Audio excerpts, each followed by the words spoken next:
Zero progress. Dana pembangunan IKN diblokir. Menteri PU dan AHY silang pendapat. Kabar kelanjutan pembangunan Ibu Kota Nusantara, IKN, di Kalimantan Timur menjadi perhatian publik usai adanya pernyataan soal anggaran IKN dihentikan.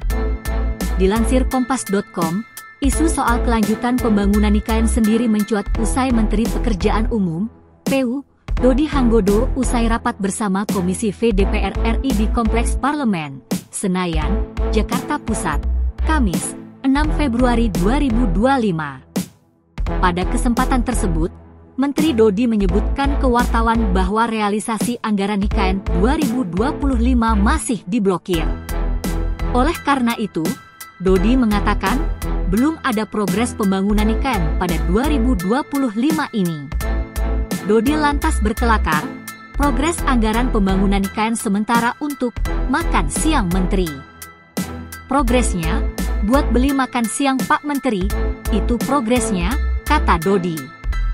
Dalam rapat dengar pendapat pada Kamis, 6 Februari 2025, Menteri PU Dodi sempat memaparkan progres pembangunan IKN pada 2024.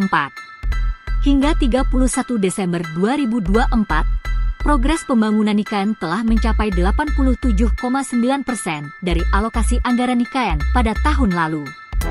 Dodi menjelaskan bahwa dukungan anggaran Kementerian PU untuk pembangunan IKN pada 2024 mencapai 40,29 triliun rupiah. Sementara pada 2025 belum ada progres. Bahkan, ia berkelakar bahwa anggaran yang ada hanya cukup untuk membeli makan siang. Soal anggaran IKN, sebenarnya Menteri Koordinator Bidang Infrastruktur dan Pembangunan Kewilayahan, Agus Harimurti Yudhoyono, AHY, sudah memastikan bahwa anggaran IKN masih ada. Ia juga memastikan bahwa pembangunan IKN akan tetap terus dilanjutkan. Hal itu disampaikan AHY setelah bertemu Presiden Prabowo Subianto di Istana Merdeka, Kamis, 6 Februari 2025. Sebelumnya, Kementerian PU telah mengajukan penambahan anggaran sebesar 14,87 triliun rupiah untuk melanjutkan pembangunan infrastruktur IKN. Angka ini merupakan bagian dari total tambahan anggaran yang diajukan Kementerian PU untuk tahun 2025, yaitu sebesar 60,6 triliun rupiah. Namun, harapan penambahan anggaran pupus setelah adanya instruksi Presiden, Inpres, Nomor 1 Tahun 2025 tentang efisiensi belanja.